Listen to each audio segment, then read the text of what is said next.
being around someone like you, like, and I used to be the guy who I don't need to drink. I'd go months and be like, oh yeah, I haven't had a drink. Like, I'll have a drink. And you don't drink, and you haven't drank since you were like in your 20s, I think you said. No. I haven't drank since I retired. Oh, okay. The last time I felt the effects of alcohol, which I felt quite strongly, was basically the day I retired. Yeah, the day I retired, which was October 1st, 2010. Of course, me and the boys, we went out. We had a bunch of drinks. I woke up in the morning, because I still wake up early, and I woke up in the morning and I was like, well, yeah, that's done, because I got other stuff I got to do now. And basically, when I no longer had, we'll call them friends to drink with, then I was like, yeah, well, I'm done with that. And I just, ever since then, just haven't really, I've had, and another thing is sometimes people think I'm like offended if they have drinks or whatever, and I'm not, I remember actually I was on, the first podcast I was on was Tim Ferriss's. Yep. And we got done with the podcast, and we went out to go grab some food, because I was staying the night at his house, and we went out and we got some food, we got some steak, and he's like, do you mind if I have a glass of wine with this? And I was like, bro, I don't care. Yeah, you're not like a reformed alcoholic. No, or I'm not. Yeah. You just decided one day. You're like my dad. One day he was like, this gets in the way of work. Yeah, that's kind of my attitude. It doesn't really. Yeah. I mean, if I want to drink something that tastes good, then I'll drink chocolate milk, which I love the taste of. Maybe I'll have a Jocko white tea. Right? I mean, that stuff makes me feel good. Yeah. And I just, and people ask me about a lot of, and it's something that I need to address on the podcast, because the other thing is, I might as well delve into this a little bit right at this moment, but when I was a kid, I was into hardcore music. Yeah. I was into, and the type of music that I listened to was against drinking and against, like, it was? Yeah. Punk, you Straight edge. We're talking straight edge. We're talking Minor Threat. Wait, really? Yes, absolutely. And so it was almost, and I was never really, I'm not a real good follower. So anytime there's some kind of a movement going on, I'm always like saying, wait, why is this movement going on? Why? I always question it. I don't just jump in. I'm hard to get on board with something like that. So it was around. I wasn't like, so there's a thing with straight edge. Okay, so this thing was called straight edge. It started in, I'd say the epicenter of it was in Washington, D.C. The first band really to coin the term was Minor Threat, which is a punk band, a hardcore punk band. I've heard of them. I assumed they were partiers. No, not at all. Just by the name. No. And so one of the symbols of straight edge was, when you go to a bar, or when kids used to go to bars for a show, for a music show, if they were too young to drink, when the bouncer looked at their ID card, they'd put a big X on their hands. And so the straight edge symbol was they'd put the X's on their hands, meaning, look, I don't drink. And it's actually funny, because I took two of my kids to see the White Buffalo the other night in San Diego, and it was awesome. But Great White Buffalo. when they showed their IDs, they got the X's on their hands, and I was like, oh yeah, it all. So it's both hands. So what the straight edge kids would do is they would draw big X's on their hands, meaning, hey, look, I'm not drinking. So there was that, and then that, of course, morphed into like a gang, and there was, by the time I was a middle teenager, there was hardcore gangs that would assault people that drank and would get crazy and violent. Get those guys together with the Juggalos. Yeah. So it just so when I was a kid, I was again, I wasn't like a full on. I wasn't drawing. I don't think I never like had X's on my hands. You just weren't drinking. But I understood philosophically what was being said, which was, look, I want to win, right? I'm hardcore. I want to be stronger. I want to be aware. I want to be alert. And drinking and doing drugs doesn't give me any of those things. So at that point, even at that age, you understood the fuel that goes into the machine affects the performance.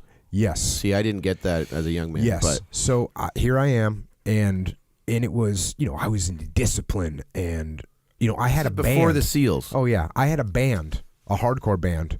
The name of my hardcore band was Rage of Discipline. That was the name of my hardcore band.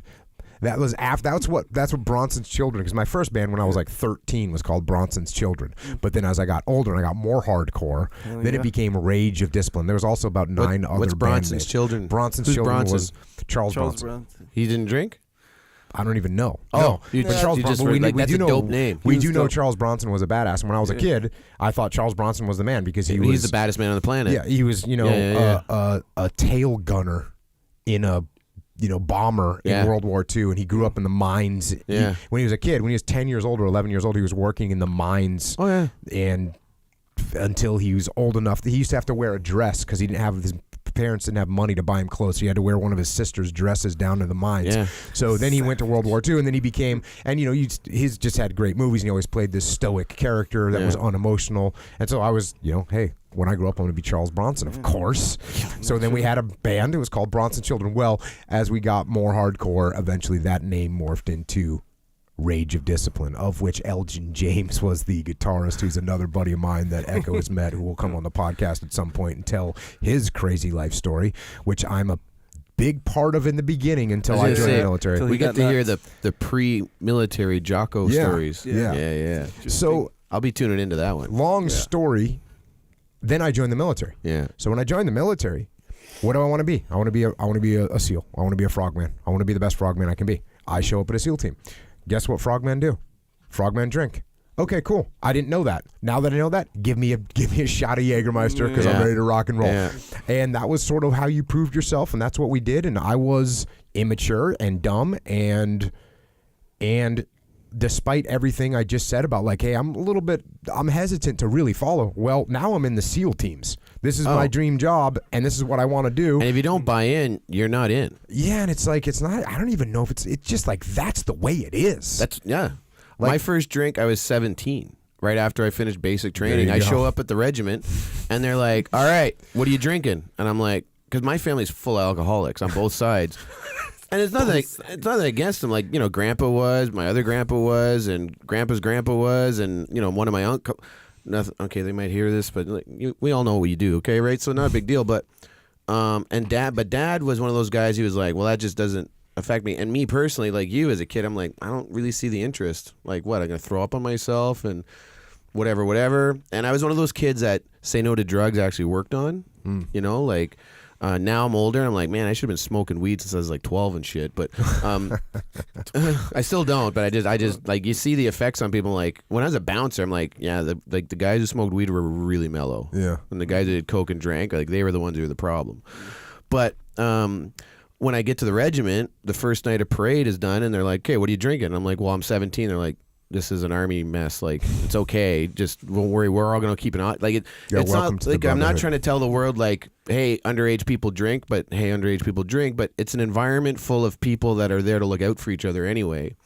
So I had a couple of drinks, and I'm like, okay, this is the way it is. And same thing. Yeah. Work Monday to Friday. You work your ass off. You go hard as you can. Like you go hard in the paint, right? Your tires are stripped at the end of the day.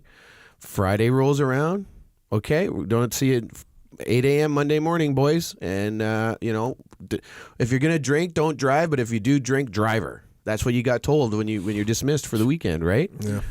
And so basically, have fun, blow off the steam, don't hurt anybody, and take care of each other is basically what you're told.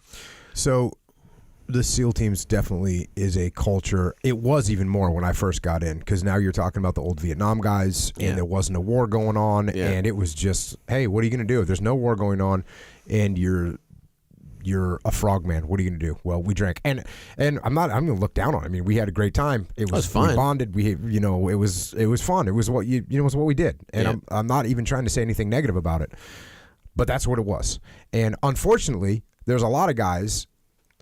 I shouldn't even say a lot. There's a decent number of guys that don't do well with alcohol, man. Yeah. And it ruins their lives, it ruins their careers, and that sucks. It sucks to see. Yeah. I never really had any issues. I drank when I drank. It never interfered with my work in any way. And, that was it. It wasn't a huge deal. And, I mean, of course, when I'm talking, when I was 19, 20, 21, 22, I mean, we drank a lot. We drank a lot. It's weird how your body lets you at that age. A lot. Yeah. And you got up the next morning and did PT. We got up the next morning no and did PT like it was nothing. And that's what we did.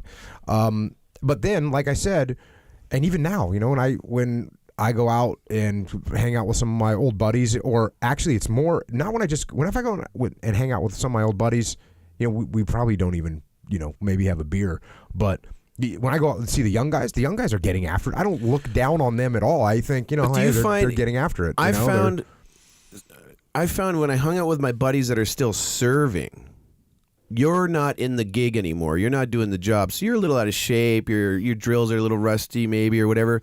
I find when I'm around guys my age that are still operational, I can't keep up with them drinking or anything because it's part of the training. It's part of the culture. I've fallen off. And even like before I was in, I didn't really drink. And then when I got out, I stopped drinking as much, you know, and it's not like, again, guys, we're not, Jocko and I aren't saying in the military we're all functional alcoholics. What we're saying is it's just what we do. Yeah. And, you know, and remember the job that we volunteer to do. We volunteer to run into gunfire, you know, for our countries and for fun. Like, let's face it, a lot of us think it's fun. I thought it was the best time of my life.